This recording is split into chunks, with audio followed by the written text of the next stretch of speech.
Ер нь бол ангаах ухаан хүн эмчилнэ нэмнэл зүүн ангаах ухаан гэдэг чинь бол тасралтгүй суралцдаг процесс байхгүй юу. Тэгээ ер нь хүн гэдэг чинь уникальны уникум гэдэг байгаа шүү дээ.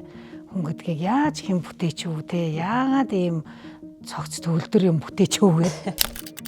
Нян гэж юу юм? Вирус гэж юу юм? Гараар дамжихаараа яа дээ. Агаар туслаар дамжихаараа яа дээ. Таны арьсан дээр ч гэсэн одоо энэ суугаад байгаа энэ өрөөний агаарт ч гэсэн тэр нэм бактери чинь байж л байгаа. Тэрүүгээр тэ хүн болгоныг тэр өвдөх юм уу? Нэгдүгээр хооллолт байна. Хоёрдугаар хелика бактерийн тархалт өндөр байна. Гуравдугаар чихэр, сахар, цагаан гурилан бүтээгдэхүүн, транс өөх тусыг эрс хязгаарлах гэж бичээд өнгөд. Энд чи миний идэх хоолны 80% байна штэ гэж ингэж байгаа байхгүй юу? За хороо дэлхийн баялагын болохоор зөндөө гоё юм байна. Хаяа нэг амс идэж болох байх л та баяр болсон ширэн дээр байж болох байх тий. Цувингийн амт чанар хонхороо сайн болдог нь бол бактери үрзэн хоол сайхан амттай болно гэж байхгүй. Ямар төрлийн амтлагчийг одоо бүх зөв хоолны зөвлөгөөг хараарай. Кетчуп, майонез хоёрыг бол дэмждэг нэг ч зөв хоолт байхгүй. Өдрөө болгон хорхог боодог идээд байгаа хүн байна уу? Тийм завтай. За тэгэж идээд байнга аль зугаалаад явдгууд нь өвдөд угаасаа манай тас төвд ирд юм аа. Өвдөд хөт ус руу гүйж ороод гарч ирснээ 100 татаа тэгснээ нөгөө шарсан орхон махаа идээд за ингээд тий тэрийг бол шинжилгээ ухаантай эмчтэй хамтарч ээж тий айгүйх мэдлэгтэй байж ээж хоёр нь дурын мацаг бариад таахгүй тэр хүний суур эрүүл мэнд ямар суур өвчнөтэй юм тий хэр энэ мацаг нь бэлтгэгдсэн мацгийг хийхин тулд зөвхөн биеийн организм бэлтгэл биш оюун санааны бэлтгэл нь хэр байгаа юм гэдэг. Ер нь бол орчин үеийн хүний эрүүл байх гэдэг нэр томьёо бол асар өргөн ойлголт. Тэгээ хувь хүнээс айгүй хувь хүн нийгмээс айгүй хамаарах ойлголт бол.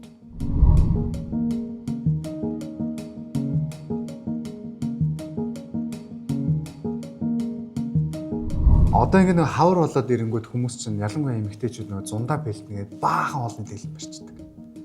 Нөөсөө саахсаад л те гурил будаагаа идэхгүй би одоо торж байгаа гэл. Тэг гитлийн чинь хаврын улирал чинь өөрөө бас нэг тийм онцлогтой шүү дээ. Байглаасаа ч тэр хувь хүний биеийн организм ялангуяа Монголд амьдарч байгаа бол гэдэг шиг тий. Тэгэхээр энэ дээр одоо жишээ нь ингээд яг хаврын улиралтай зэрэгцээ, дулаархтай зэрэгцээд хоолны дэглэм бариад тах нь хэр одоо оновчтой вэ? Тий. Үр дүнтэй тур харга вэ. За ер нь бол хараа хоолны дэглэм мацаг хоёр бол өөр ойлголт шүү. Мацаг гэхээр шинжилгээ ухаан болоо явчих. Тий. Хоолны дэглэмийн тухай ярьлаа шүү дээ. Та тэр ярих гэдэг нь тий. Хаврын цагаар бол одоо уламжлалтын дээр би уламжлалтын эмчшил тий. Тэгтээ бас хүний таван бих магадгүй зохицолгоо юуг эмч хүний хувьд ингээд сонирхон хардаг. Хавар чинь хин харивддаг сар гэдэг байгаа байхгүй юу? Тэгж ярих юм бол би түрүү ярьлаа ч бид нар одоо өглөөг арай давсан хаврын сардаа жоохон ийм хоол ундаа ахиухан чансаатай юм иддэг монголчууд одоо хураасан өрмөө байна уу эсвэл нөгөө хийцтэй цагаа байна уу те ийм юм иддэг сар яг тэгвэл нөгөө хин харивдаад ядардаг сар байхгүй юу. Тийм учраас уул нь бол хоолны дэглэмийг хавар барих бол маш буруу юм байна. Хэрэг бариул уламжлалтын эмчнэр зөвлөдөм байлаа. 2-3 сард дөнгөж өвлийн дараа одоо барьж болох юм аа мацгийг. Тэгэхгүй одоо яг ингээд хаврын дунд цар явж байгаа ш та тэр ялцаа сууж байгаа сар чинь хаврын дунд цард одоо дуусч чинь тэгээд хаврын сүүл сар эхлэх гээд байна. Тэр үед нөгөө хин харивддаг сард хоолны дэглэм барих нь бол буруу биеийн дархлаа, биеийн илч одоодны гал энтриг бас сөргөөр нөлөөлдөг сар л гээд байгаа. За тэг яг хуу эмэгтэйчүүд болохоор нөгөө нэг 100 бэлдээд гой палаж, гой дөв хөмсгтэй бэлдээд яагаад байгаа байхгүй. Уул нь тийм бодолтой бүсгүүчүүд байвал 2-3 сард багтаах хэрэгтэй. Гэтэл нөгөө цагаан сар болдог шүү дээ. Нөгөө бууцаа идэв шүү дээ тий. Бууц нөгөө юугаа ингээд тийм учраас бол бас энэ яах хоолны дэглэмийг бол хавар яг өдөө цахах нь бол онцгүй. Харин ч бүр гоё шимтэй, тэгтээ шингүүртэй, хөнгөн шингэн сайхан хоолоо идээд алхах хэрэгтэй гэдэг. Одоо алхалтыг тий хүн болго мэддэг болсон шүү дээ. 90% өвчнүүдийн 90%-ийг ангаж байна.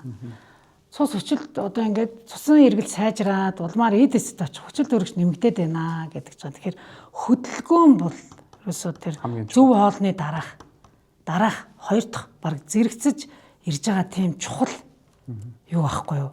Одоо эрүүл мэндийн нэг тийм байх ёстой зүйл, хийж явах ёстой зүйл байгаа даа байхгүй хөдөлгөөн. Тий. Таны амьдралын хичнээн цаг хугацаа, хичнээн он жил улсын 1-р төв эмнэлэг гэсэн одоо энэ газартай холбогдсон байдаг юм бол За улсын 1-р төв эмнэлэгтээ би одоо 2005 оны 4 сарын 28-наас л холбогдсон доо.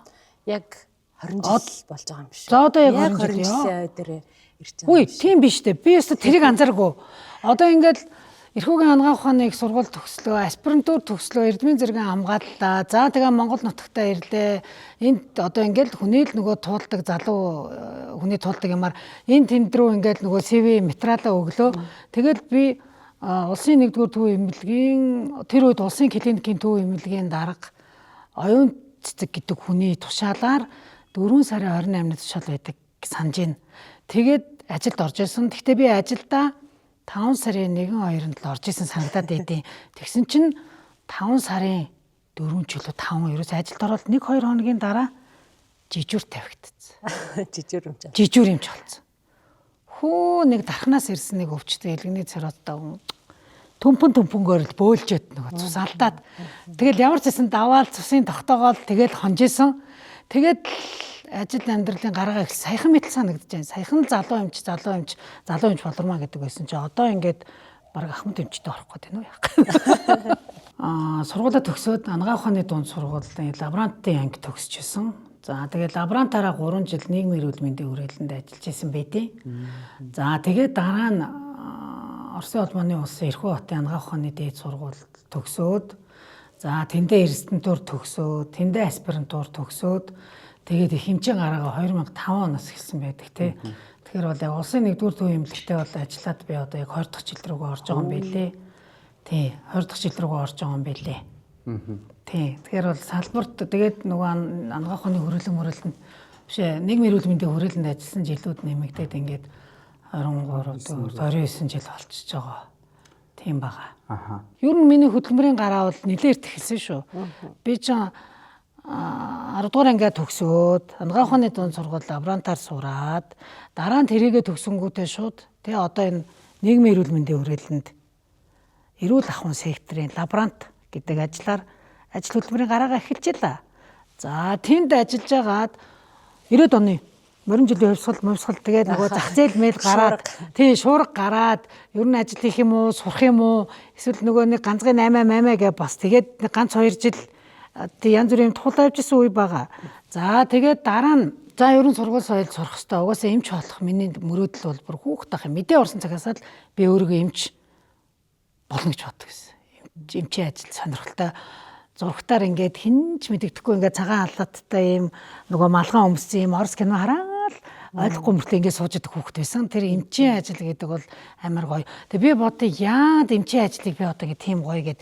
Яг эмч гэдэг нь хүн эмчлэн гэж мэдээд байгаа. Би тэр үед ойлгохдоо бол хүн эмчлээд аргадаад эвээ хөрх их юм байна гэд. Би нөгөө 6 хүүхэдтэй айлын том ихч. Тэгээд одоо би санаад байт ингээд цэцэрлэгт явна. Энд тэнд ингээд уйлсан ч юм уу эсвэл хин нэгэнд ингээд нэг дээрлэхүүлсэн жоохон шоглуулсан хүүхд харахаараа өрөвдөөл өөрлөд идэх тийм хүүхд байсан. Тэгээ тэр минь намайг одоо энэ эмчийн мэрэгжил хөтлсөн болов гэж боддог. Ер нь яг эмч мэрэгжлийг эзэмшсэн. Ер нь эмч мэрэгжлийг ч гэлтгүй зүгээр тухайн ямар ч салбартаа тухайн мэрэгжлийг эзэмшсэн хүмүүсийн хувьд магадгүй яг тэр салбартаа ингэж одоо хамгийн томоор үнэлэгддэг жишээ нь одоо жүжигчүүний драмын театрч гэдэг юм уу тийм эмч хүний хувьд одоо ингээл том эмнэлгүүд тэгээ тэр дундаа ингээл 1-р эмнэлгийн одоо гэр бүлийн гишүүн болоод ингээд явна гэдэг бас одоо тэр юунуудтай адилхан хэр тийм нэр хүндийн асуудал байдаг бай. Одоо 1-р эмнэлгийн эмч гээл тэгэхээр таныг анагаах ухааны салбар ер нь бол бас нэлээд одоо мундаг эмчтэй гэж хүлээж авдаг уу? Ер нь бол тийм одоо мэрэгжлийн нэг төвшинч гэдэг юм уу, иерархич гэдэг юм уу ер нь байдаг л та.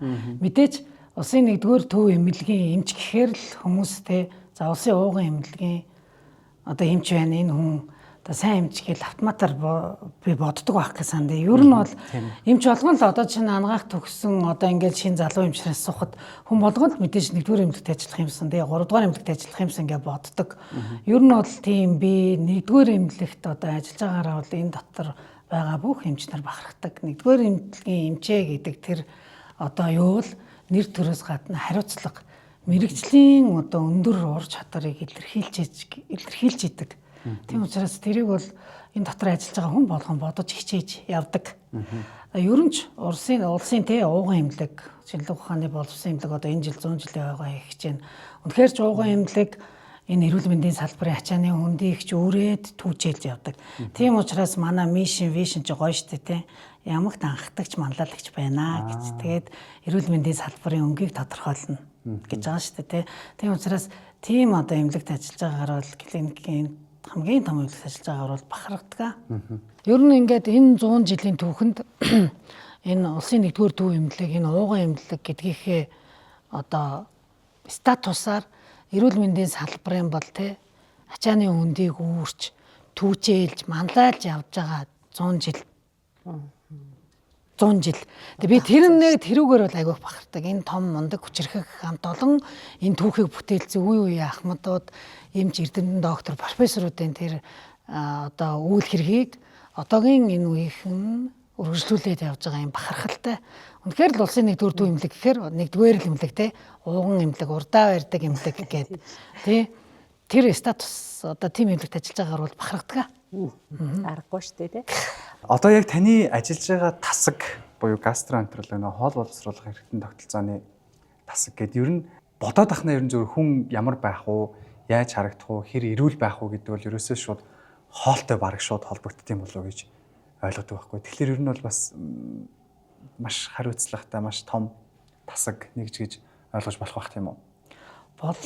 Болно. Ер нь ч энэ эмнэлгийн том тасгуудын нэгэнд орно. Ер нь эхний 5-д орно шүү. Хамгийн одоо том бүтэц зохион байгуулалт, үйл ажиллагаа, одоо үзүүлэх тусламж үйлчилгээ тий. Тэрүүгээрээ бол томдоо ордог. Яагаад гэхээр 1-дүгээрт за төв маань улсын 1-р төв эмнэлгийн гастроэнтерологийн төв яагаад тасаг биш тий. Төв гэж байгаа. За 1-дүгээрт тий амбулаторийн тусламж үйлчилгээ үзүүлнэ. 3 кабинетаар хоол боловсруулах эрхтэн тогтолцооны эмгэгтэй ходоод гидс элэг цөс гээд тэрнээс гадна элэг шилжүүлэн сулах хяналтын кабинет гээд ингээ амбулаторийн тусламж үйлчилгээ хэвтэн эмчлүүлэх 26 ортой тасаг байгаа. Тэрний хажуугаар хоол боловсруулах замын дуран. За тэгээд тэрний хажуугаар те бас ингээд нөгөө интервеншнл ардиологи гээд одоо ингээд янз бүрийн одоо дурангаар хийх мис ажилбарууд, интервеншнл ардиологоор хийх мис ажилбарууд гээд ингээд тэгэхээр бол том төв байхгүй юу? Том. За тэгээд хүн эмчлэх, онцлог, сэргийлэх ажил нэг те. За тэгээд лавлгаа шатлалын тусламж үзүүлнэ гэхээр өөр болоо явчин те. Бидраас лавлаж асууна гэсэн үг байна ш. Лавлгаа тусламж үзүүлнэ. Хин нэгэн одоо шатлалын эмнэлэгт ямар нэгэн мэдэхгүй, чадахгүй, хүчрэхгүй асуудал гал лавлгаа шатлалын тусламж гэдэг бол бүр одоо хүн эмчлэж онцлох яг одоо өөрт оногдсон урдах тэр ажлыг хийхээс илүү чухал ажил сургалт явуулдаг байх хэвээр, судалгаа хийдэг байх хэвээр. Тэгээд энэ салбарт шинэ юмыг нэвтрүүлдэг. Одоо энэ одоо хоол боловсруулах эрхтэн тогтолцооны салбарт, урангийн салбарт те одоо энэ тэр салбартаа шинэ юм нэвтрүүлж лавлгаа тусламж үзүүлдэг. Ер нь бол ангаах ухаан гэдэг бол хүнийг эмчилнэ гэдэг бол те тэр сургалт судалгаа гэдэг хоёр юмтай явна. Тэрнээс биштэй урдах хүний үзэл эмчлэл стороо бичээл эсвэл дурнгаа хийчихэд биш. Гиппократ анга энэ одоо болсон ангаах ухааныг үүсүүлэхдээ л чи хэрв эмч юм бол те ямар нэгэн зөв тогтлыг олж ажигласан бол тэрийг хэр давтагдж байгааг хэдэн удаа давтагдж байгааг те тэрний одоо тэр нэг давтагдаад байгаа зөв тогтол дээр те чи яаж эмчлүүл эсвэл яаж онцлол оновчтой байгаа тухайгаа ингэж судалж байгаараа тэр сушныгаа шавнартай юм уу чамайг дагаж сурч байгаа хүмүүст хэлж зааж өгөөрэй гэдэг. Ангаах ухаан хөгжигдөл ерөөсөө хүнийг эмчлэх онцлогоос гадна сургах, судалгаа хийж, оюун дүгнэлт гаргах гэдэг энэ 3 юм цогц явьжсэн баг. Тэгэхээр бол энэ 3 дугаар шатлалын лавлгаа эмнэлэг дээр ялангуяа улсын 1-р төв эмнэлгийн гастроэнтерологийн төвбөл энэ лавлгаа шатлалын үүргэндээ бол маш их хариуцлагатай оролцдог юм тасаг байна. Тэгээ бид нар үүрэг ажиллавал зөвхөн эмчилж онцлж тэгээ суйлж одоо эдгээхээс өөр зөндөө үүрэг хариуцлагууд байдаг. Анх улсын 1-р төв эмнэлэг дээр ирээд гастроэнтерологийн одоо төв гэхээр би гайхажсэн байхгүй энэ одоо ямар гадаад нэртэй хаанах юм болоо юу эмчилдэг юм болоо гэд магадгүй нэвтрүүлгийн маань зарим нэг үзэгч бас гайхчихж магадгүй. Тэгэхээр яг гастроэнтеролог гэдэг нь өөрөө яг ямар судлах тухайг багтаасан ийм салбар байдаг юм бол. Яг гастро гэхээр ходоод гэсэн үг. Энтерологи гэхээр одоо гиз логик гэхээр судал гэсэн үг болчихоо тий. Судал ингээд хотод гиз судал гэж байгаа юм л да. Гэхдээ энэ дотор ингээд нөгөө нэг хоол боловсруулахтай холбоотой эрхтнүүдийн эмгэгийг эмчилдэгэ, оншилдгоо, судалгаа л гэсэн үг. Тэгэхээр л тэр чинь ингээд амны өндөгөөс эхэлж шүү дээ. Амны өндөгөөс ахуулаад хоолж ажиллаад залгаад олоогоор ороод хотоод 12 нуглаа гиз, нарийн гиз цаашаа ингээд бүдүүн гиз, шулуун гиз гээд ингээд нөгөө хоол боловсруулах зам гээд ингээд нэг юм хүндэт эрхтнүүд болчлоо тий.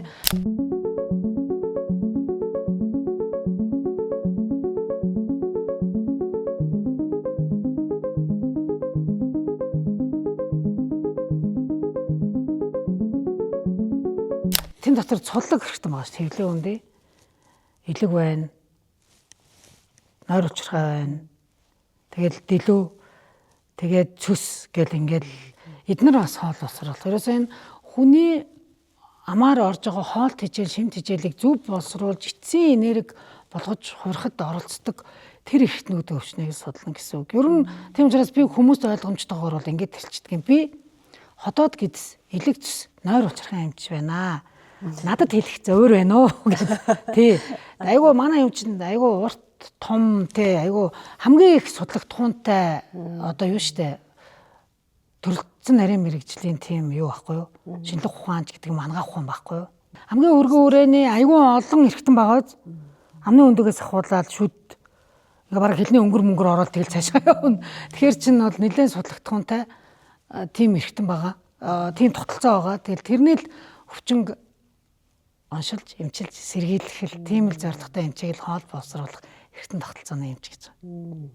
Амар оруулсан зүйл ингээд дамжиж явсаар агаад ингээд гарах хүртэлх ингээд тэр хооронд чи шингээд энерги бүх эрхтэнтэй холбоотой гэсэн үг. Тэр хооронд чи одоо ингээд задраад амар усоо хоол одоо ингээд хотоодонд ороод задраад бүр ингээд гидсийн анаар шимэгдээд эссэнд очоод тэ энерги болоод тэгээ үлдгэсэн хэрэггүйнд гарах хүртэлх тэр л процессыг чинь хоол боловсруулалт гэдэг байгаа шүү дээ. Гэтэл ганцхан хоол боловсруулалт эрхтэн тэнд оролцохгүй төв мэдрэлийн систем зөндөө олон шүүрэл даавар руу ялгаруулдаг эрхтнүүд байгаа. Ер нь бол тэгээ ер нь хүн гэдэг чинь уникальны уникум гэдэг байгаа шүү дээ. Хүн гэдгийг яаж хэн бүтээч вэ те? Яагаад ийм цогц төвлөр юм бүтээч вэ гэдэг.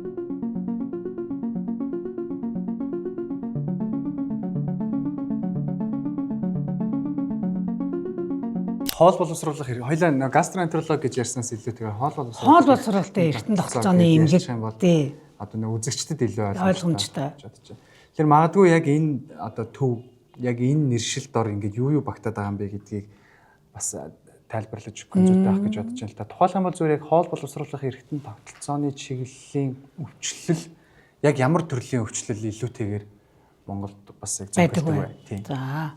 Бидний л сайн мэддэг те хотоодны одоо бүх төрлийн өвчнүүд өрөвсөл шарах юу гэдэг те одоо 12 нуглаа гидсний өвчнүүд нөгөө гүйлгэх барих тэгэл одоо илэгний нөгөө вирусын бус шалгалтгаанда бүх эмгэгүүд за нөгөө актер те нойр улчирхаан одоо чочмог архаг өрөвсөл те гидс ямарх одоо юу гэдэг тэгэл нөгөө цөсний чулуугүй өрөвсөл тэр байтхан амны өндийн те одоо ингээл өрөвсөл тэгэл одоо нөгөө шулуун гидснээс цус гарах гүйлгэх гэл ингээл энэ бүх өвчин хоол боловсруулах эрхтэн тогтолцооны эмгэгт ордог. Тэр байтхан мухар олгоо өвчин хүртэл хоол боловсруулах эрхтэн тогтолцооны өвчлөлд ордог байгаа. За өвчлөл хэр их юм бэ гэв. Таны өвчин хэрэг тохиолд юм гэж байна. Өвчлөл бол маш өндөр. За одоо нөгөө эрүүл мэндийн салбарчид үндсэн статистик мэдээндээ л тулгуурладаг. Хоол боловсруулах эрхтэн тогтолцооны өвчлөөс одоо би бол одоо ингээ манай төвийн жишээн дээр төв гэдэг байгаа шүү дээ. Манай чинь төв том төвтэй улсын хэмжээний лавлгаа тусламж үзүүлдэг те улс төв гэдэг байгаа. Тэгэхэд бол би бол одоо манай тав юунд хөвтөж байгаа өвчнүүдээр харсаар нэгдүгээр дэлгэний өвчин байна. Хоёрдугаар хотоод тэгээд 12 нуглаа гидсний өвчнүүд байна. Тэрэн дотор шарах цусаалдах малдах иргэний өвчнүүд дотор те цирроз одоо нөгөө хавдар гэл ингээл тэрний дараа одоо нойр улчрахад цөс хоёрын цөс нь орж ирж байгаа шүү гэн. Цөсний замын эмгэгүүд, цөсний замын эмгэгүүд гэдэг байгаа шүү. Цөс чинь нэг хүүдээ тэгээ зам байдаг байхгүй илгэн дотроос эхэл. Тэгээ нойр улчрахаа эмгэгүүд, тэгээ гидсний эмгэг. Одоо ийм 5 өвчин зонголж байна. Би одоо нөгөө резидент суралцагч нарт хэлдэг байхгүй юу? Дотрын резидентийн үндсэн мэрэгжилгээд байна. Одоо нөгөө олон сурдаг юмных нь нэг ангаахад төгслөө 1-2 жил ажиллаа үндсэн мэрэгжлийн резидент сурахаар ирж байгаа байхгүй юу? Дотрын резидент. Тэгэхэд тэр резидентийн сургалтын зорилго болохоор зонглон тохиолдох өвчин эмгэгийг оншилж, эмчилж, сэргийл сургана гэсэн зорилготой сургалт. Зонглон. Ховрыг нь бол тий. Ховрыг нь одоо тэ нарийн мэрэгжлийн ховрыг нь бол ийм байдгийг харна. А тэр энэ сая дурдсан өвчнүүдийг л эмчлэхэд ер нь нийтээрээ тэр өвчнүүдийг одоо илгэний өвчин хотоод олон 12 нуглаа гидсний өвчнүүд тэгээд бүдүүн гидсний өвчин 5 дугаарт орж байгаа. Тэрний дараа цэсний замын эмгүүд нойр улчрахаа тэгээ гидсний өвчин мэдж яхад бол одоо Монгол хүн өвчтөг өвчний бараг 90% та. Хоол боловсрол эртэн тогтолцооны өвчлөл дандаа тэргүүлэх байгаа. Гэхдээ Монгол улсад ганцхан биш. Энэ зөв тогтол дэлхийн дахинд 2030 он хүртэл тийм байна гэж Дэлхийн эрүүл мэндийн байгууллага прогноз гаргасан. Прогноз гаргасан. 2030 оноос бодвол энэ хүмүүс амьдралын хэв загвараа өөрчлөөд нөгөө янз бүрийн одоо буруу хооллолтоо болоод тэгээд эрүүл амьдрах тэр хэв загварыг шилжихээр за тэгээд сонгомлоор одоо хоол боловсрол цаамыг гэмтээгээд байдаг зарим төрлийн вирус өвчин үүсгэгч нар устгахаар 2030 оноос буух гэсэн юм прогноз харагдчихдаг. Тийм учраас өвчлөл бол их. Монгол улсад ч тийм штэ. Одоо хэвээрэл байгаа. Одоо энэ прогноз ёстой нөгөө 2030 оноос л буух байх. Ер нь бол орчин үеийн хүний эрүүл байх гэдэг нэр томьёо бол асар өргөн ойлголт. Тэгээ хувь хүнээс аягүй, хувь хүн нийгмээс аягүй хамаарах ойлголт болж байна.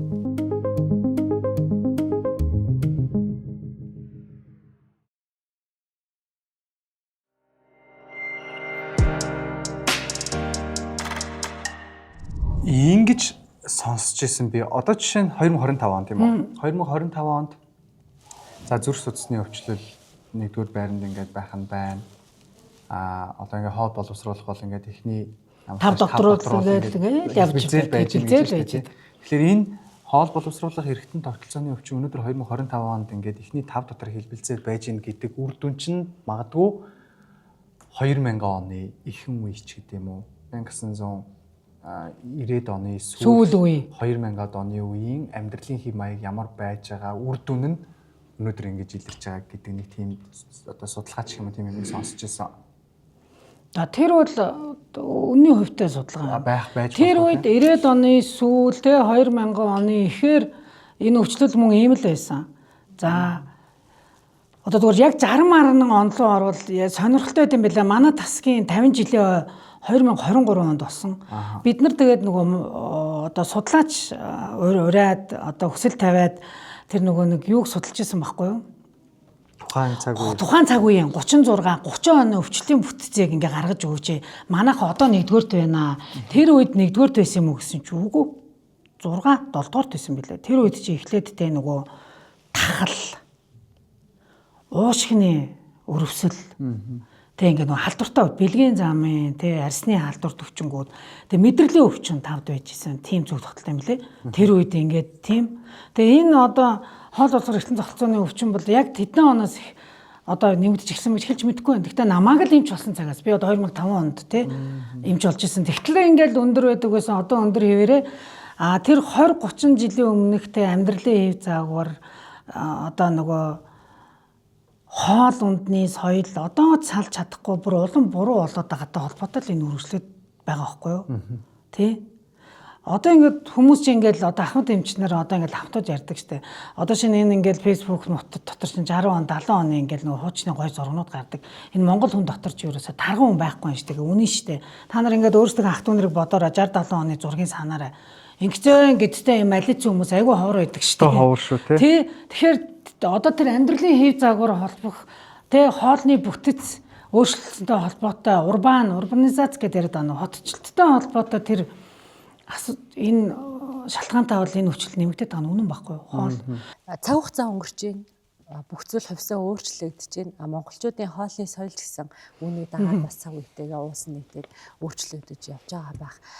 таны одоо судалж уншиж мэдснээр гэдэг юм уу те монголчууд хэдий цаг үед юу иддэг байхдаа ямар байхдаа хамгийн одоо зөв хооллож зөв хоолны соёлтой байсан гэж та боддог вэ? Гэхдээ би тэр нөгөө нүүдэлчин багтаал Монголын ард түмэн нүүдлийн аж ахуй эрхэлдэг те ингээл одоо тэмээ байна уу, морин тэрэг байна уу, одоо үхэр тэрэг байна уу, тэрэнд ингээд ачаал одоо ингээд гэр бараагаа нөгөө жижигхэн гэр бараагаа тийм их нүүдэлчин хүн чинь тийм их хог новч цуглуулдаг соёл байхгүй шүү дээ. Яг бол нүгөө дандаа явж байгаа учраас тэгээд адуу маллаа одоо юу гэдэг хонь өхрөө бэлчээгээд одоо ингээд өвлжөө хаваржаа, цуслан намарчаа гэж жил 4 удаа нүгээд тэр ингээд нүүдэлчин тэр амьдарч явах үедээ тэр байгаль дэлхийтэйгээ харьцаж тэрнээсээ үр шимийн авч тэрийгэ шүтэж биширч те эдээ цаныхаа дээжийг өргөж явах тэр үедээ илүү зөв хоол ундтай байсан болов гэж боддог. Тэгээ би өвчтнүүдэд хэлдэг. Энэ нэвтрүүлгээр хэлхийг хүснэ. Хоол боловсруулах эртэн тогтолцооны өвчин юм чинь ямар бүтцтэй хоолыг, ямар хэмнэлтэй хизээ идээд байгаа. Тэр идж байгаа цаг нь зөв юм уу? За тэгвэл тэр зөв цагтаа өглөө идлээ гэхэд тэр хоолны чинь бүтцэн зөв юм уу? Тэ? За орц найрлага нь зөв юм уу? За ямар хэмнэлтэй идээд байгаа нь тэ? Ингээд энэ мэтчлэн асуудлаас чинь болоод энэ хоол боловсруулалт эртэн тогтолцооны өвчин үүсээд байна. Нэгдүгээр шалтгаан. За хоёрдугаар тэгэхээр бол би хэлсэн тэ одоо шинэ илгээг сонгомлоор гэмтээдэг вирус энтрээс болоод бол бас Монгол улсад тэр нөгөө илгэний архаг өрөвсөл цирроз хамтрын байдал энэ төр бас тулгымцсан асуудал болчиход байгаа ш. Тэргээ шийдээл явж байгаа. За бид нар ийм өвчнүүд хоол боловсруулах эрхтэн тогтолцоонд зохилж байна гэдэг бол мэдээд авчлаа. Гэтэл заавал өвдснийхэн дараа биш бид нар өвдгөөс нь урьдчилан сэргийлэх арга хэмжээ бас авах боломжтой шүү дээ тий.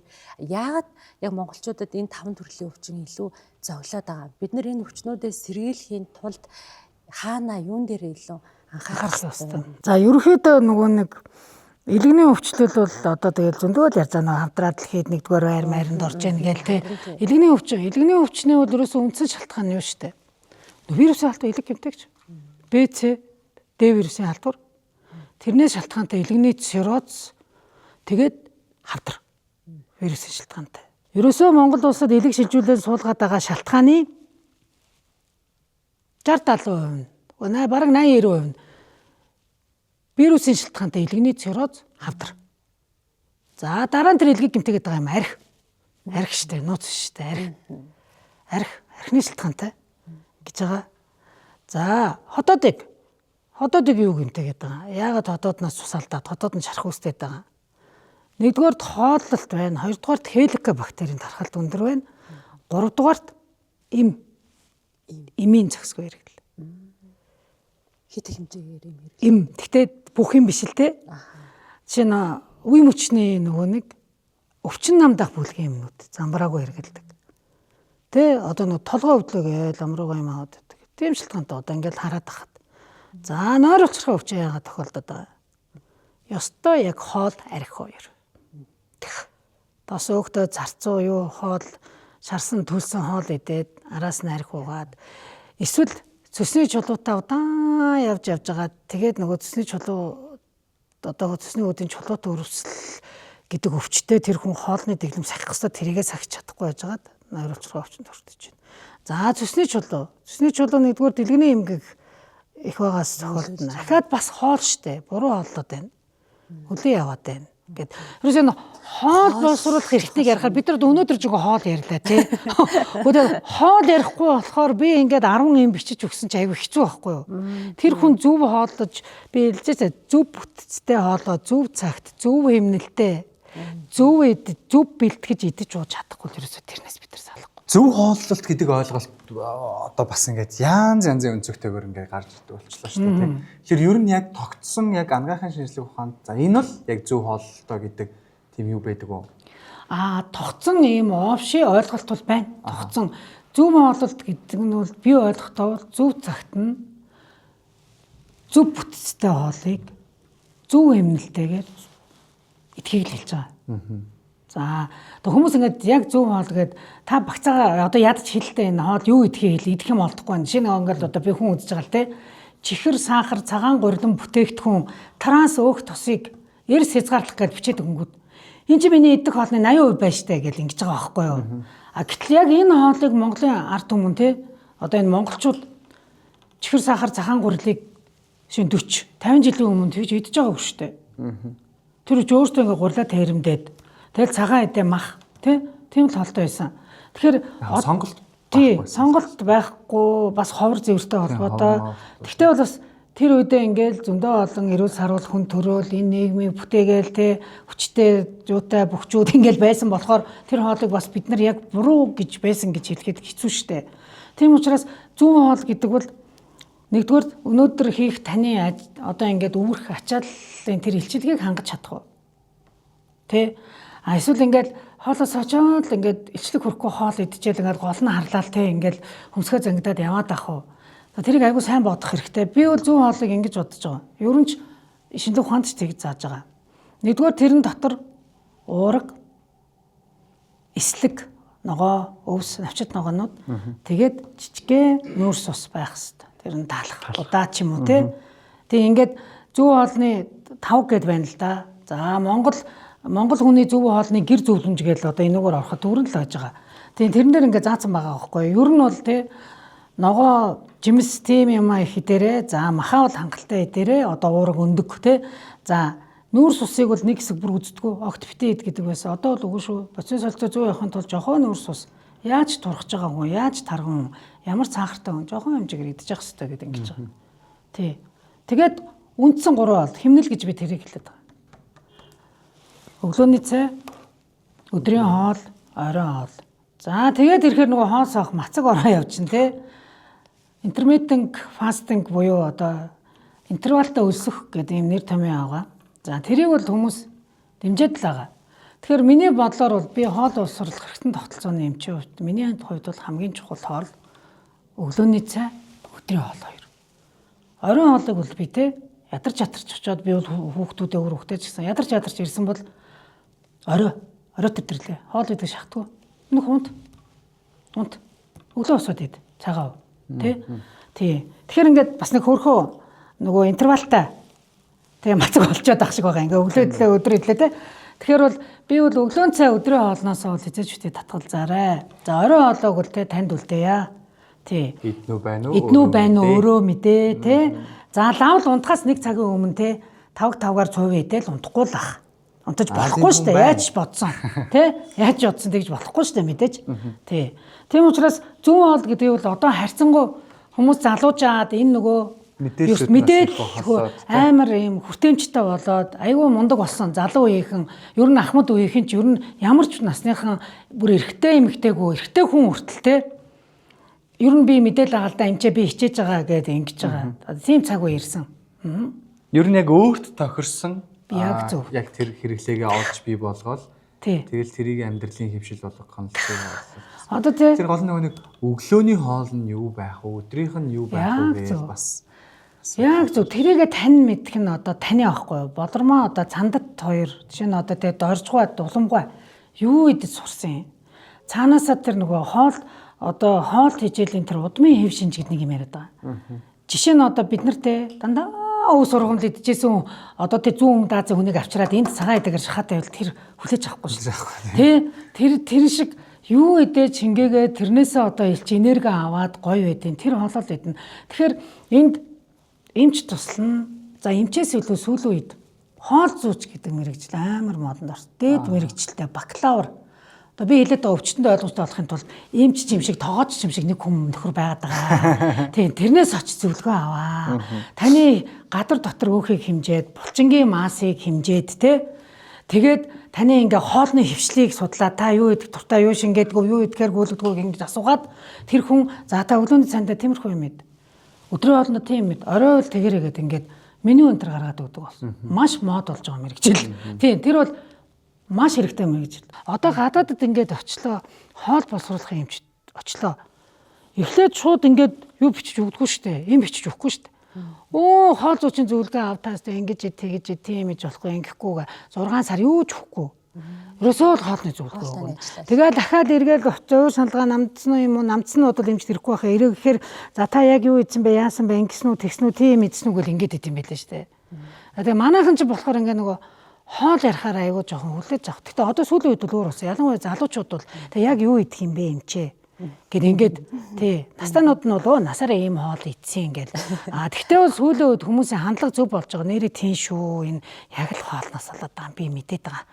Өглөө гараад өдөр ингээд хоошор идчихэр энэ өвдөд байгаа байхгүй гэж хэлээд байгаа юм. Одоо би саяхан 2-3 жилийн өмнө Япон явж сураад ирлээ. Ингээд тэр Японы Сагагийн их сургуулийн эмнэлэг дээр тэнд эмчийн зөвлөгөөгөө л өгнө. Хоол зүүч хүн тэр хоолны зөвлөгөө өгч байна. 86-тай чихрийн шижинтэй өвгөнд тэгээ өөрхөн амьтнууд насжилтын өөрчлөлт гарсан өвөө. Тэгэхэд ийм будааг нэг том, дунд, жижиг савта будаа нөгөө мулиажууд тавьсан. Тавг тавьсан. Ингээд тэрүүгээр дүр ингээ мулиаж, хоолны мулиаж байгаа байхгүй юу? Ингээд чанга гараад нөгөө эмоцтой ингээ нөгөө зөвлөгөө өгөөд ингээ нөгөө та настай хүнтэй ярьж байгаа. Ингээд заачаад тэр хоол зүүж 2 цаг 3 цаг ажиллаж байна. Тэгээд за одоо та хингуй, кото сангуй өглөөний хоолоо эндээ сонго гэдэг нөгөө өвөө. Ингээ нөгөө тавган дээр юм авчир тавьж байна. Тэгэхээр энэ томд нь ийм их банан идэхгүй талыг идэн та гэд. Тэгээ ингээ өдрийн хоолоо сонгохоор өвөө ингээ нөгөө идээ сурцсан. Том аяхта будаага сонгохоор идэхгүй энэ жичгнийг идэн гэд ингэж тэр хоол зүүн зөвлөгөө өгч байна. Тийм тэгэж ингэж яг хувь хүнд нь яг хувь хүнд. Тэгээ тэр хүнээс ингээ өчнөө юм асуугаа жимэн үзээд одоо ингээ гадар дотор уух булчингийн мас одоо юу гэдэг бүх тэр хэмжилтийг хийгээд тэгээд юу хийж шít. Тийм зөвлөгөө. Тэгэхээр тэр хоол зүүн гэдэг шинжилгээ ухаан бол айгүй чухал. Эрүүл мэндийн шинжилгээ ухааны үндэсний их сургууль тэгээд техникийн технологи биш үү лээ. Шинжилгээ ухааны технологийн их сургууль дээр бүхэл бүтэн тэнхэм ажиллаж байгаа. Айгүй мундаг. Би бол тэдний ингээ юуг дагдаг тэр зөвлөгөө маш гоё ийм бүр ингээд одоо тэрийг бол шууд аваад эмч хүн одоо өвчтөн хүн хэрэглэх байхгүй юу. Жишээ нь те өвчтөн надад үзүүлэхээс өмнө тэр хоол зүүчийн зөвлөгөө аваад ирвэл би баярлана. Гэхдээ надад үзүүлээд оншоо тавьсан хойноо яавал би илээд нэг эмч чим шиг тоогоо чим шиг нэг хүн байгаа. Миний оншийг харчаад бас тэр зөвлөгөө өгөөд одоо миний одоо тэр хүний өвчнөд тохирсон хоолны зөвлөгөө өгөөд байгаа байхгүй юу. Тэгэхээр бол тэр талын шинжилгээ ухаан тэр талын соёл бол асар хөгжиж байгаа шүү дээ. Ер нь манайд ч дэлхийд ч тий Монгол улсад ч тэр амьдралын дадал хвшлээ өөрчлөн гэдэг чи маш хэцүү. Нийгмээр нийтээр масаар өөрчлөгддөг байхгүй тэр. Ийм юм мэдэж болохгүй. Тийм мэдэж болохгүй гэд. Тэ одоо тэр эсвэл ингээд энэ хоолыг идсэн бол ингээд хөдлөх ёстой гэд. Тэ ийм одоо өнөөдөр ингээд жоох илчлэгтэй ийм чанар чансаатай хоол идчихлээ. Тэгвэл би тэдэн минут хөдлөх ёстой. Гэт ингээд тэр дадал хвшлийг өөрчлөнө. Эсвэл тэ хоолны өөхтөг ч юм уу. Эсвэл даннаа ингээд чихэр сахар агуулсан. Юм мэдээд байж болохгүй тий. Одоо сүүлийн үед энэ гурилан бүтээгдэхүүн цагаан гурилыг одоо ингээд бүхэл юмны үед би ч гэсэн өөрөө та хэлсэн шүү дээ. Эрүүл мэндийн яаж анхаардаг. Ингээд эрүүл мэндийн анхаарал яваад ингээд жижигэн цачгийн ингээд асуудал ингээд гарахаар та ингээд болроо юм чи цагаан гурилан бүтээгдэхүүн хязгаарламар байна гэх. Ингээд ботхоор чи би ч ингээд бүх юм гурилтай идэв байхгүй. Өглөө талхаа идэн тий. Гурилтай шүлэндөө дуртай Монгол хувийн болохоор хуушурыг ядчтан гурил байгаа.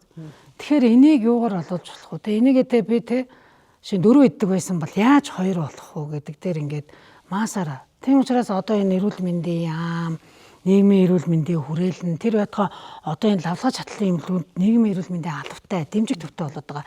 Энэ дээр тэр амьдралын буруу хэв загвараас болцолтгаалсан тэр өвчнөд тэмцээ.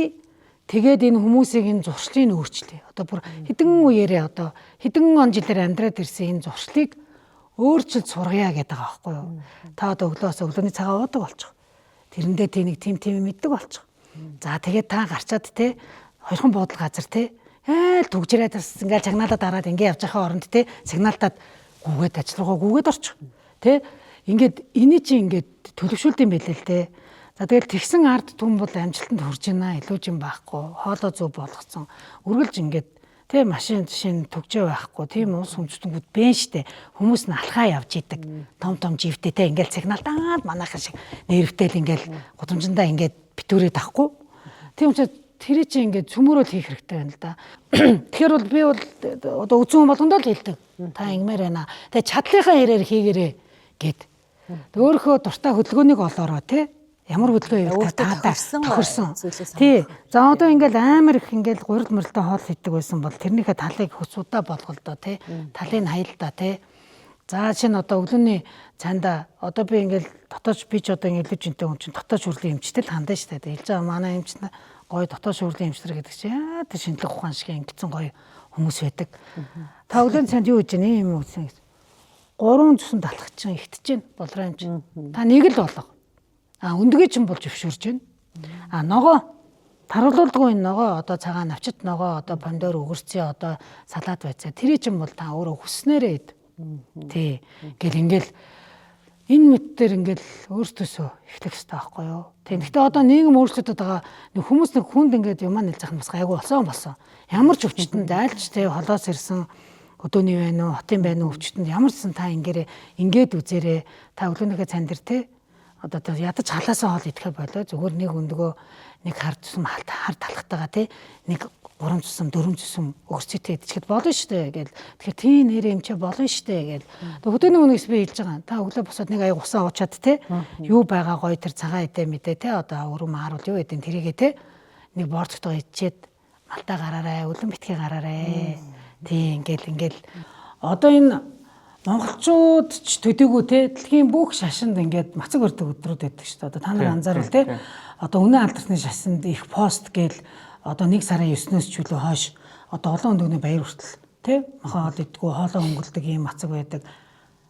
Одоо масмаа шашин тугууд Рамадан сар гээл те өдний гэгээтэд хоол идэггүй шүн ингээл юм иддэг ингээд монголчууд ч гэсэн тэр мацгийн соёл байсан шүү дээ. Тэр бол мацаг шинжлэх ухаан. Тэрийг бол шинжлэх ухаантай эмчтэй хамтарч ээж те айгүй их мэдлэгтэй байж авирна.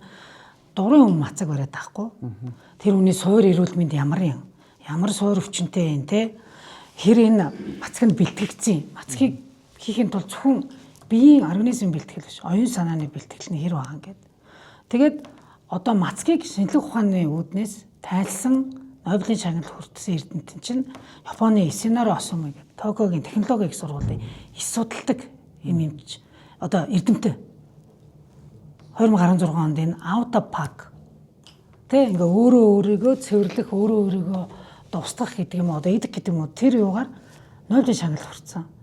Организм өлсөөд ингээд хүнс тэжээл дутагдаад одоо ингээд зөв өлсөөд ирэхээр өөрсийн эд эцэд байгаа хэрэггүй нэг их чухал биш юмнууд ингээд идээд одоо устгаад гадагшлуулад тэгэхээр зүгээр гадагшлуулахгүй эсэд хэрэглэх энерги болгож хувирт юм байна. Тэрийг аутопак нэрлэдэг таа.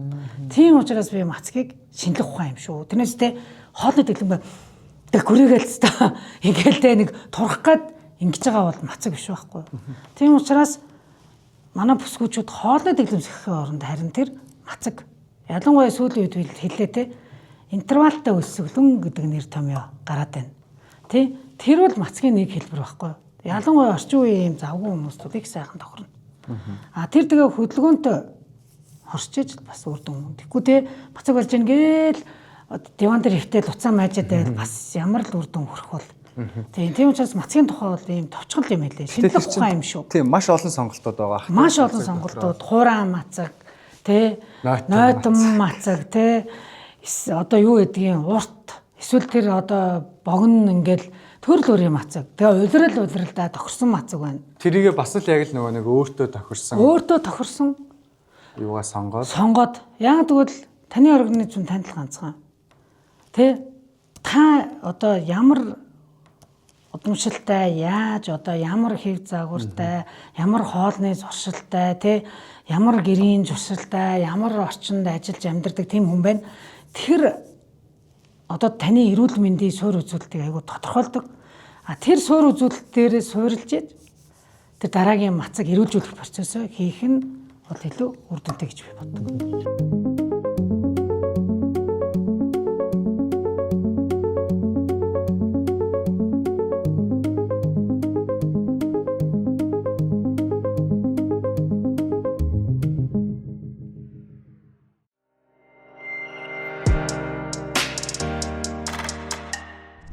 Хоолны хордлого гэдэг яг ямар процесс ингээд бие дөрнөд байгаа юм бэ? Энэ их тийм одоо тааварлал шүү те ингээд бодоход хөнгөнч юм шиг нэг 2 3 юм уугаа зүгээр болчдөг хэрнээсээ хоолны хордлогоор бас ертөнцийн мөхөсийг үтсэн тохиолдол байд юм билээ. Ингээд бодоод үзлээр энэ юу нь яг юу болоод хүн яагаад хоолноос хорддээ?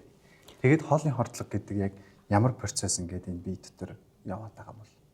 За монголчууд хоолны хордлого гэдэг нь гидсний чочмог суулгалт өгч штт. Нянгаар үсгэгддэг. Нянгаар юм уу? Нянгаар үсгэгддэг. Нянгаар үсгэгддэг. Нилээ хэдэн төрлийн ням бий. Халдвар тэр хоол хүнс буруу хатгалсан уу? Буруу тээвэрлсэн үү? Эсвэл буруу үйлдвэрлсэн үү? Эсвэл тэр үйлдвэрийн технологид оролцож байгаа нэг хүн тэр нян тээгч байна уу? Тэр тодорхой хоол хүнс тэр саяны гормоо зөрчнөөс болоод нянгаар бохирдоод тэрийг хүн идээд тэгээд чочмог халдвар төвчөн болж байгаа байхгүй юу? Халдвар төвчөн болж шít. Мууцсан юм дээр эсвэл буруу нян ургаад тий буруу нян очиж суугаад тийм чочмог яг хоолны хордог бол чочмогт халдвар төвчөн. Тий тэрийг эмээр имжлэхээс аргагүй. Тэр өвчин тусны улмаас хүн насварч болно. Яагаад гэвэл нянгаар үсгэгдэж байгаа юм чи өрөвсөл маш хүчтэй өрөвсөл явлаа. Гүйлгэлт суулгалт нь ус эрцийн дутагдлалд орууллаа. Ус эрцийн дутагдлалд орлоо. Бүх биед одоо тий тэр өрөвсөл хордлогын тий халдвар хордлогын хам шинж гэж юм илэрлээ насварж болно. За тэгээд тэр нянгууд зарим штам нь маш хүчтэй хор ялгар болдог. Хор тэр бактери өөрөө хор ялгар болдог. Тийм учраас хоолны хордлого бол чочмог халдвар төвчм. Монголчуудын хоол хүнсний соёл дээр магадгүй миний одоо анзаардаг гэдэг юм уу те нэг мэдээж алдаатай оноотой зүйлүүд байгаа. Гэтэ миний анзаарч байгаагаар нэгдүгээр бид нэр хонсон хоолноос ерөөсө татгалзаж чадахгүй байх шүү. Яаж хийж байгаа л нэг дахиад шатлаа хэд нэг дахиад үлдээчл маргааш нь тэрийг пижнэ халаа идчихдэг ч юм уу. За шүлэлээ хэд яаж хийж байгаа л нэг маяг шүлэн үлдчихдэг тэрийг заастаа хайр юм да гээл маргааш нь халаад идчихдэг. За хоёрдугаар гэх юм бол бэлэн боловсруулсан бүтээгдэхүүнээ бас их хэрэглээд байгаа шүү. Бэлэн гомин гэдэг ч юм уу эсвэл даршилсан ногоо гэдэг ч юм уу те. Тэгэхээр хэр одоо зөв зохистой юм бол доо. Одоо яг хоёул энэ хоёр хүнсний бүтээгдэхүүнүүд дээр тулгуурлаад ярихад. Би одоо ингээд улсын лавлгаачлалын төсөлд болохоор харин ч энэ хүмүүс халаасаа хоол идэхээ өстө болчиход байгаа шүү дээ. Гайгүй болчиход байна. Гайгүй болчиход байна. Би тийг харж байгаа. Яг эмнэлгийн хүмүүс учраас илүү тэрийг ойлгож мэдрэж чинь үү өөр газруудад өвчтөн ирээд үзүүлж байна. Одоо улсын лавлгаачлалын эмнэлэгт чинь төрөл бүрийн өвчтөй ирнэ. Одоо нөгөө хөдөөний одоо бүр амар хүнд ингээл хотын энд дүүргийн өвчтөнч байна. Эсвэл одоо энэ хажуудлын оффист ажилладаг ингээл залуу эмэгтэйч байна. Тэр хүмүүсээс би ингээд асуугаад ахад нэ тогоо дөрөн хоол чанчаал маргааш нь ингээд халаад идэт хүн ховор тэр байтугай одоо залуу үеийнх юм бол ялангуяа би ерөөсөө хоолоос хоол иддэггүй. Тэр байтугай би гонсож хоол иддэггүй. Одоо залуу эмэгтэйчүүд бол ялангуяа энэ би дандаа өөрийнхөө гараар хийсэн хоолыг иддэг. Тэгэхэд яага миний ходоод өгдөг. Ийм асуудал. Одоо бид нар тэгэхээр тэ нөө эрүүл амьдралын хэв маягийг айгүй баримталдаг хүмүүсийг үзэхэд бас өөрсдөө бэлдэх хэрэгтэй болсон билээ эмчнэр. Дандаа хүн болгон буруу хооллоод хүн болгон гуанз рестораны хоол идээд хүн болгон шүн хоол халаасан одоо орой 9 хоолоо өглөө халааж идээд хотод нүдэж ирээгүй байхгүй юу.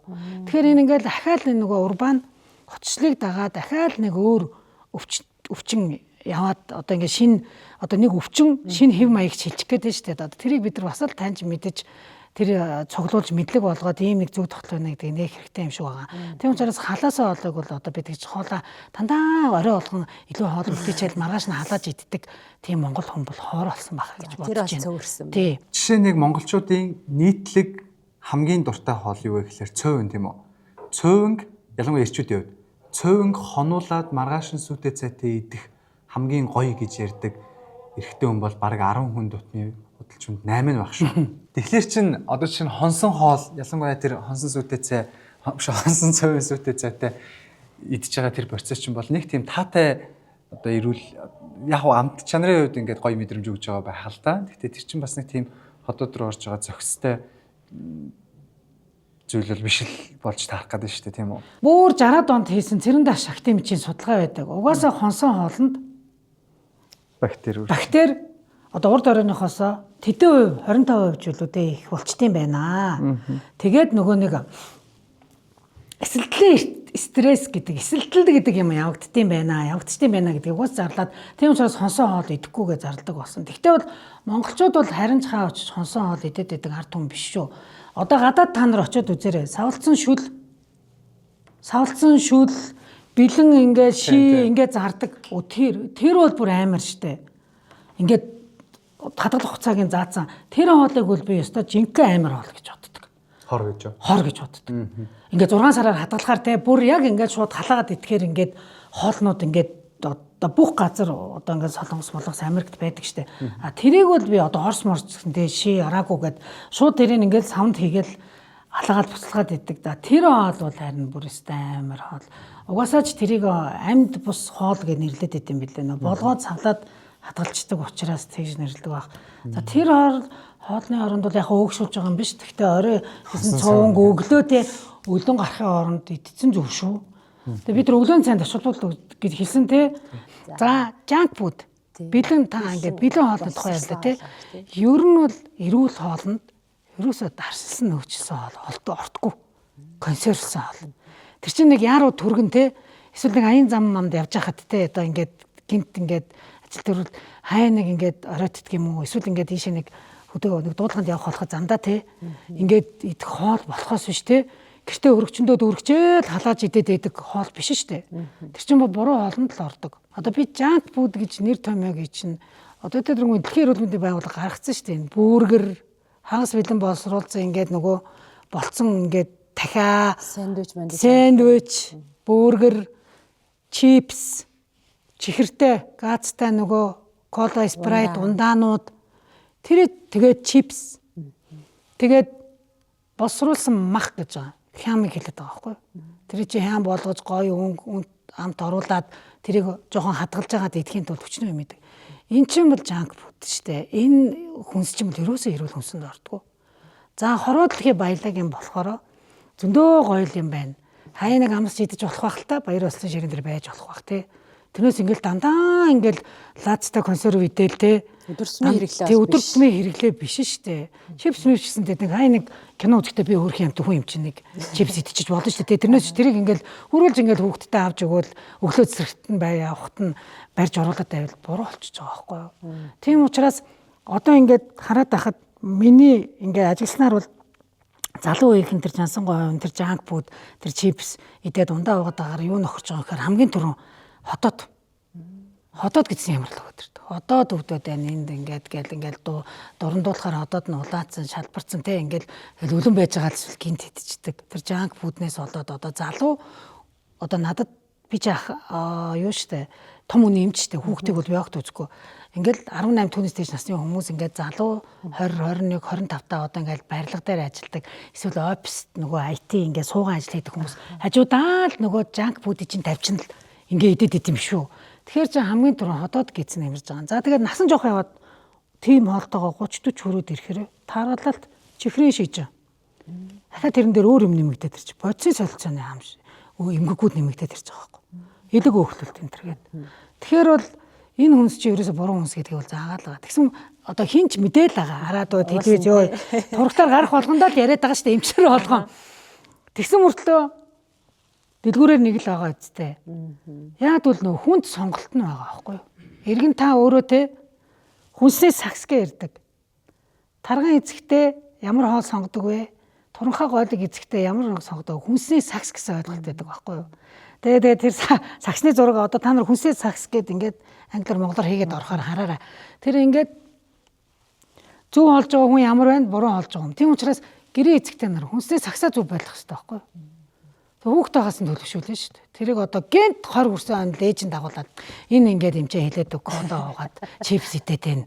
Хэвээ ерөөсөө өгөнд орохгүй. Тэгээ хоол хийж хөр иддэггүй. Ялангуяа бүр шүлтэн хоолыг үл идэхгүй гээд тэр одоо хөрхи 20 наснда бол тэр өвөө тийм болоог л ах л та. Багасаа л тийм учраас тэр хүнсний хвшлийн зөв төлөвшүүлэх ёстой. За тэгээд тэр дэлгүүрээр дүүрэн байгаа юмыг авахгүй сурах уу, хаяа идэх үү гэдэг чи одоо ерөөсөө тэгэл айгүй хэцүү. Тэгэл одоо ингээд ангаах ухаан тэр дэлгүүрийн маркетинг хоёрлолт энэ үзэлцээд байгаа биш үү? Би эндээ зүү олол гэж бид нар энэ талд ингээд идэг. Нөгөө дэлгүүрүүд чинь гоё юм ингээд өстой тэгэл рекламадад одоо ерөөсөө ийм гоё хоол, тийм гоё юм гэж чипс мипс одоо ингээд ундааны реклам яваал. Одоо тэр дундаас оюун ухаанд хүн өөрөө нийгмийн цэцлэгийн зөв чиглүүлээд өгвөл тэр амьдралын зөв хэв маяг зөв хоолоо өөрсдөө сонгож сурах байхгүй юу?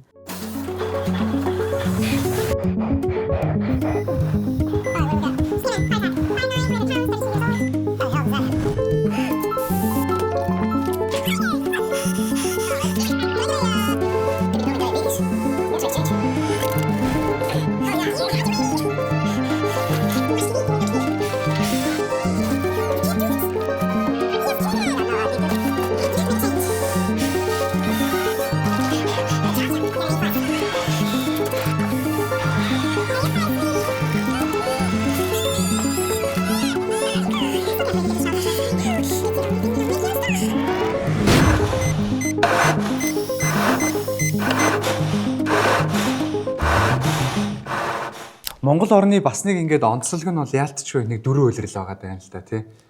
Тэгмэдлээ за ингээд өвлийн үйлрэл бол ерөөсөө бүр ингээд Монгол даяараа хүмүүсийн баг шандсыг шалгаад тий. Арай ч нэг юм өглөө дараал ингээд хавартай золгол зун нэг жоох амарсан болоод намартай золгож өвөлдөө бэлдээл яг л нэг ийм нэг амьдралын циклд орчлоо шүү. Нэгүт нэг хэсэг жишээ нь магадгүй 20-од оны хүртэл яг тэр нөх хооллолтын юу гэдэг чинь бас нэг амьдралын хэм маягтайгаа ингээд наалтцсан. Тэгээ тэр нь бас нэг зөв маягийн явж иж л дээ. Яагаад вэ гэхлээр өвд жишээ нь 100 мах иддэггүй. Тий. Өвлөн махаа сайхан идэж юу ачингуутлаа 100 нь болохоор ааруул цагаа дээгэр ингээд нэг юм ингэж амьдралын хэм маяг явж хагаад одоо болохоор ерөөсөө бүр энэ махны хэрэглээ гэдэг бол бүр ямар ч юуг болцсон юм шиг санагддаг байхгүй. Жилийн 4 удирдаа мах идээд. Тэнгүүтлээ 100 нь болохоор одоо ингээд уул махны хэрэглээгээ багасгах ёстой гэтэл нөгөө өвлөн одоо чанж идчихсэн бол 100 нь нөгөө хорхоглоо бодогдоод түлээд шараад тэрийг одоо яаж ингэж нэг шарж төлж болохоор бүх хөвлбрээр ингэж идчихэж штэ тий. Тэгээ ингээд ийм их ингээ махны хэрэглээтэй хүмүүс ч одоо ямар эрсдэлтэй вэ? Одоо жишээ магадгүй энэний үр дүн дахиад 20 жилийн дараа гарахыг үгүйсэхгүй штэ тийм үстэй. За 100 цаг бол Монгол чинь одоо жилийн 4 удирдалтай өвлөн урт 100 богинох нь тийм манайхан ч экватороос хол. За 100 бол одоо Монгол хүн тэг амарч нөгөө 100 нуруунд тэнийдэг одоо тийм цаг мөн байлгүй яах вэ? Тэгэхээр за би бодож байна. За 100 бид чинь амраа явлаа. За өдөө ингээд аялал салхилал явна. Тэр нөгөө шарсан одоо хорхог боодог махыг чинь 1-2 утаал идэв шүү дээ. Уг нь. Уг нь тийм шүү дээ. Тэрнээс биш ингээд 100 болчлоо ёстой гоё гээл өдрөө болгон хорхог боодог идээд байгаа хүн байна уу? Тийм завтай. За тэгэж идээд байн гайл зугаалаад явдгууд нь өвдөд угаасаа манай тас төвд ирд юм аа. Өвдөд одоо манай тасгийн чинь нэг сезон 2 юу байгаа шүү дээ. Би одоо зургатаар яриад байгаа. 2 удиралт байгаа. Цагаан сарын дараа одоо ид эхэлсэн дүүрэн автгаагаараа байна. Дараа нь нөгөө 100 наадмын дараа. Хорхог боодог хүмүүс цагаан сарын дараа бол зарцуу бууцны хүмүүс. Тэ ингээд буруу нөгөө их бууз нөгөө их одоо ууц юу илээ нөгөө ууц хавирга одоо тэр тавьсан өвчүүгээ идээд 100 болохоор чинь хорхог боодгоо идээд цалхинд гараад ингээд тэнгэр ангаагаа уудсаа харж баясаад хөт ус руу гүйж ороод гарч ирснээ 100 татаа тэгснээ нөгөө шарсан хорхоо махаа идээд за ингээд тий за тэгээд ингээд хөрхий одоо тэгэл маш хүнд өвчин төрөгдөг. Бид нар ч одоо ингээд 100 хавар цагаан сарын өмнө 100 одоо амралтын цэцэн охлохын өмнө баахан зургатаа гардаг шүү дээ. Хоодны зөвлөгөө битээ дэрийг айдаж одоо манай цэцэн байдгийн шүү. Тийм болдгийн шүү гэд. Тэгэхээр ер нь бол монголчууд 4 удирдалтаа таарсан тэр хоол ундаа тэгээ нөгөө нүүдэлчин хүнд хүчрийг одоо ингээд давж туулдаг тэрэндээ таарсан ахуй хоолны соёлтой байсан ард түмэн шүү. Өвлөнд хүнд хэцүү мал идэгээ онд оруулна те ингээд харна ингээд уулын мухарт өвлжин те тэрний дараа хавар ингээд ядарсан хүмүүс тэр үед чинь ингээд одоо өвлөө удирдал чинь ингээд нарны цусгал багасаад хүмүүс яагаад ядардаг гэхээр витамин D багасаад тэгээд одоо эрдэс витаминууд дутагдаад хавар ингээд ядруу те тэгээд 100 болохоор чинь ингээд мал төлөлөөд сэргээд хүн зононд сэргээ тэгээ 100 болоод ингээд цэцэг навчинд эргээд айраг цагаан гараад ингээд ингэдэг. За намарчин бол тэ бүх тэрнийхээ үр шимийг хурааж аваад ингээд налаадаг. Тэрэндээ тохирсон хоол хүнстэй байсан. За одоо болохоор бол бид нар тэ нөгөө урбан гэд хотчлт амьдрал шидчихэд л тэгээд л одоо ерөөсөө өглөө өдргөө мах хөдлөх нь багасаал идэх нь ихтэл тэ ийм хэв завар шилжчихэд байгаа учраас одоо нөгөө таргалал чихрийн ширчин илгэний өөгчлөлт артерийн даралт ихтэлт бодисын солилцооны хам шинж гэдэг энэ өвчтнүүд чинь нэрвдэд байгаа байхгүй юу. Тэгэхээр ер нь бол болж өгдөг бол хүн одоо энэ өвөл Улаанбаатарт давхад хэцүү биш үү? Энэ утаагийн хар, тэр ханаад томуугийн хар. Тэ тэгээ тэрний дараа ингээд ядраа зутраад өвлжин ханаа түрээд утаанд ингээд хахаа цацаад тэгээ хавар болгон нэг жоохон ингээд амьсгалаад ингээд чээж тэнийг гэтэл чинь нөгөө хаварч угаасаа хүний хандраа гэд ингээд нөгөө бие организм бодисын солилцоо хямардаг цаг үе. Тэ тэр үе таарад жоохон идэхээс өөр аргагүй хоол ундаа жоохон идээд тэгээ гол нь хөдөлгөөнөө нэмэх хэрэгтэй юм л да. За зүв бүгдээрээ хооллё. Амрууга айгүй өөртөө хэрэгтэй юм а хийе гэхээр бодохоор хүнсний ногоо хамгийн түрүүнд санаанд оруулаад ногооно санаанд оруулаа. Гэтэл бидэнд яг тэр нь хэр ерөн зохиомжтой байдаг юм бол тий. Одоо юу гэдэг мах гурал ингэж 20 30 40 жил идчихэж байгаа л гинт би зөв хоолтой хүн боллоо гэл өдөршнөө ногоо идээд байхад бид нар дархлаан дээр ч юм уу бодис солилцоон дээр ямар нэг өөрчлөлт гардаг юм болоод хэр зохиомжтой байдаг эсвэл балхамаар ингээд бид нар тэрийг өөрчлөх хэрэгтэй юм болоо. За ер нь бол хоол хүнс зөвл бол зөв штэ. Зөв одоо ногоон одоо ялан хэрэггүй шүү. байхгүй штэ. Тэгтээ хараа жишээ нь одоо ингээд дан ногоон олтон гэхээр чи веган маягийн болоо явчлаа тий. Яг маха бас идэн л дээ. Тэгтээ ер нь бол ингээд тэгэхээр нөгөө нэг юу? Нөгөө тавгны бүтц. Тавгны бүтц. Тавган дээр юу байх вэ гэд би түрүү ярьсан тий. Таны өглөөний хоолны тавган дээр юу байх вэ? Өдрийн хоолны тавган дээр юу байх вэ? Орой хоолны тавган дээр юу байх вэ? Их үдийн цай, баг үдийн цай, их үдийн цай ингээд нэг ингээд кофе уугаад бид нар амраа нэг юм. Тэр юу байх вэ гэдгийг л зөв ойлгосон баг. Тэрийг зөв таниулсан. Одоо шин эрүүл Монгол хүний 20 өглөөний цай ингээд нийгмийн эрүүл мэндийн хүрээлэнгээс гаргасан шүү дээ. Ийм идэж болно тэдэн килограмм жинтэй эрэгтэй эмэгтэй хүмүүс гээд ерөөс тавгны бүтц байхгүй. Ерөөсөө ингэж л зөвлөд байгаа. Одоо ерөөсөө юуны зарчим тал нь л ногоо байх хэрэгтэй гэж. Навчтай ногоо. 50% гэсэн. 50%. Тавгны тал ногоо. Яг бол ногоо ч ингэ нөгөө нэг гиз дүүргээ цадрах мэт зүгдэг. Жишээ нь өгөрцөө, помидор, салат навч, юуцаа, бууцаа, брокколи, одоо тэгэл хулуу, хаш юу ингээ зөндөө штэ. Тий. Зүгээр байцаа одоо юу гэдэг төмс хүртэл болно. Тэр лөө орж жоохон. Гэтэ төмс бол энэ ногоотой тал руу орохгүй, нүүрс устай тал руу ордог. За тэгээд тал нь ингээ уурга байх хэрэгтэй гэж байгаа тий. Нөгөө гоё мах заах, өндөг одоо юу гэдэг загас магас. Тэрний тал ингээ жоохон хэсэг нь нэг 4-1 нь болохоор нүүрс ус. Буцын солилцоо нүүрс усыг бүр хязгаарлаад бүр гурил идэхгүй, бүр будаа идэхгүй тий. Тийм байж болохгүй буцын солилцоо буруу явагдана гэдэг тэр эрдэмтэд нотолсон байгаа. Тэгэхээр тэр таны өглөө хоолны тавг ямар байх юм? Өдрийн хоолны тавг чи ямар байх юм? Орой хоолны тавг. Тийм учраас би зөв бүтцтэй зөв хоолыг зөв цагт нь идэ, зөв боловсруулсан хоолыг л гэж байгаа. За ингээд жишээ нь ингээд ногоо байж болно. Ногоог яаж идэх юм? Усан чанж идэх юм уу? Жигэнж идэх юм уу? Шарж идэх юм уу? Эсвэл ингээд тосонд те ингэчих юм уу? Тэ? Эсвэл ингээд айгуу гоё ногоо байдаг. Нөгөөдгий чи ингээд цул кетчуп майонезаар утгачих юм уу? Тэрийг сайн бодох хэрэгтэй байхгүй юу? Тий. Ямар ч төрлийн амтлагчнаас ер нь татгалзаж сурах хэрэгтэй. Ямар төрлийн амтлагчийг одоо бүх зөв хоолны зөвлөгөөг хараарай. Кетчуп майонез хоёрыг бол дэмждэг нэг ч зөв хоолт байхгүй. Өөр айлхоор натурал амт соёо соус хийл гэж байгаа. Тэгээ эсвэл лимоны шүүсээр амтлаа л гэж байгаа. Эсвэл хар перц гэл ингээл эсвэл те нөгөө Монгол одоо ингээд нэг ургадаг зэрлэг хүмүүл таана тэг ингээ гоё зөндөө юмнууд байдаг чинь гогод манид гэл ингээл тэр юмар амтлаа л гэж байгаа. Тэрнээс биш цуг кетчупаар амталтвал тэрэн дотор нь таны нүдэнд харагдах 38 ккал явж байгаа. Бас л нөгөө жанк фудны төрөл болоо явчихж байгаа байхгүй юу? Тий. Тийм учраас тэр хоолны тавг ямар бүтцтэй байх вэ гэдгээл хүн айгүй зөв олж харах хэрэгтэй. Ногоо бол идчих ёстой шүү. Тэрэнд эслэг гэдэг юм байдаг байхгүй. Ялангуяа навчит ногоо. Газрын дээр ургадаг. Навчит ногоог бол тэ өөрсдөө газрын дээр ургадаг. Газрын дээр ургадаг үстэй. Помидор. Салат навч цүм ингээд дээр ургадаг. Юу цаа бууцаа. Тэгэхээр бол тэрийг ингээд магтаага зөв зохистой харьцаагаар идэх хэрэгтэй. Тэрээс дан бас ногоогоор хоолоод ондвол шал өөр юм болно тэр. Тэ. За тэгээ хоолны тухай зөндөө ярьчлаа. Тэрийгэ шингээх хөдөлгөөний тухай ярьчлаа. Тэрнээс гадна хүний эрүүл мэндтэй өчнөө олон бүрэлдэхүүн хэсэгтэй. Сэтгэл санаа, сэтгцэн эрүүл мэнд, сэтгэл санаа сайхан байх хэвээр, өөдрөг байх хэвээр тий. Тэрнээс ингээд бас хүмүүс байна зөв хоолдог, гэрээсээ хоолоо авчираад иддэг, өдөрт 40 минут гүйдэг, спиннингд явдаг мөртлөө жоохон ийм хүмүүс байна. Нэг эрүүл мэнд нь гоё тэгшэрч өгдөггүй. Тэгэхээр ингээ хүн чинь өв тэгш байх хэрэгтэй юм байна л да. Тэгэхээр ингээд дэлхийн эрүүл мэндийн байгууллагын тэр тодорхойлт нь ингээ бие организм төдийгүй ингээ сэтгэл санаа эрүүл байхыг тэр эрүүл хүн гинэ гэдэг ингээ томьёолцсон байдаг байхгүй юу. Тийм учраас бол хүн гэдэг уникум гэдэг та гэхэд та энэ ороод ганцхан л байгаа. Би гэхэд би ганцхан л байгаа тий. Тийм учраас тэгээд та хэлдэж та судлагдаж барахгүй юм аа энэ юм гэхээр.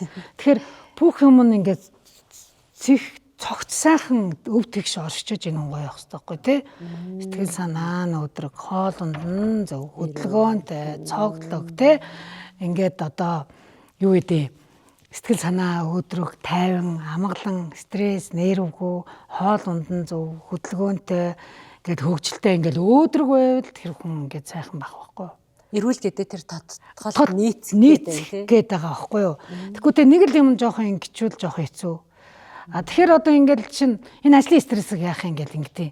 Гүгөө ажил юм чи стресстэй шүү дээ. Таны ажил миний ажил. Тэр стрессийг ажиллар байдаг стресс гэж хайл та энэ хаалгаар гараа явахтаа л орхиол гараа. Тэр ингээл гэртээ очиод шүн бүр гэртээ очиод галтгооныхоо өрөөнд одоо ингээл тэгснэ том өрөөндөө тэгснэ бүр орондоо орсон оноо хүртэл бодоод байж болохгүй шүү дээ. Тэр ингээ хайж орхиод зөв тайлц сурах хэрэгтэй. Тийм учраас ер нь бол орчин үеийн хүний эрүүл байх гэдэг нэр томьёо бол асар өргөн ойлголт. Тэгээ хувь хүн нийгмээс аягүй хамаарах ойлголт болж байна. За, хоёул ярилцсан байсан. За баярлалаа. Нэвтрүүлгийн маань урьдчилан хүлээн авсан байл. Бидний амьдрал ерөөсөө сонголт. Би эрүүл байх уу? Тэ? Би яг одоо өвчин зовлонгүй тэгээд бас дээрээс нь ингээд нэг айтайхан гой сайхан залуу харагдах ч гэдэм юм. Тэр болгон чи яг сонголт. Тэгээд юу ямар сонголт вэ гэхлээр юуг яаж ямар хэмжээтэй яг таны хэлдгээр нөгөө нэг хэмжээ дамжааг нь тааруулж хэрхэн идэж чадах вэ гэдэг яг тэр сонголтоо зөв хийж чадах юм бол бид нэр эрүүл урт удаан амьдрах боломж бол бас байгаа юм байна гэдгийг би яг таны ярианаас ингээд ойлгож ухаарад бас тодорхой хэмжээний нэг юм рефреш маягийн юм амьдралдаа ингээд хийх боломжийг олгосонд маш их баярлж байна. Та эрүүл хүн байх уу, ямар хүн байх уу гэдэг таны амаар орж байгаа хүнснээс гадна таны сонголт юм байна. Гэдгийг одоо энэ удаагийн нэвтрүүлгээр ойлгож авлаа. Тэгээ цаашдынх нь ажил хөдөлмөр эрүүлэг сайн сайхан бүх зүйлд нь амжилтын дээдээ хүсье да. За баярлалаа. Нэвтрүүлэгт урьж оролцуулсан, энэ нэвтрүүлэгт орох, нэр хүндтэй нэвтрүүлэгт орох боломж олгосон та бүхэнд олон талархснаа илэрхийлье. За тэгээ энэ нэвтрүүлгийг үзэн сууж байгаа Монголынхаа ард түмэндтэй эрүүл саруу сайхан байж те амьдралын цаг мөчөөр аз жаргалтай өнгөрөхийг хүсье өрөөё. За баярлалаа.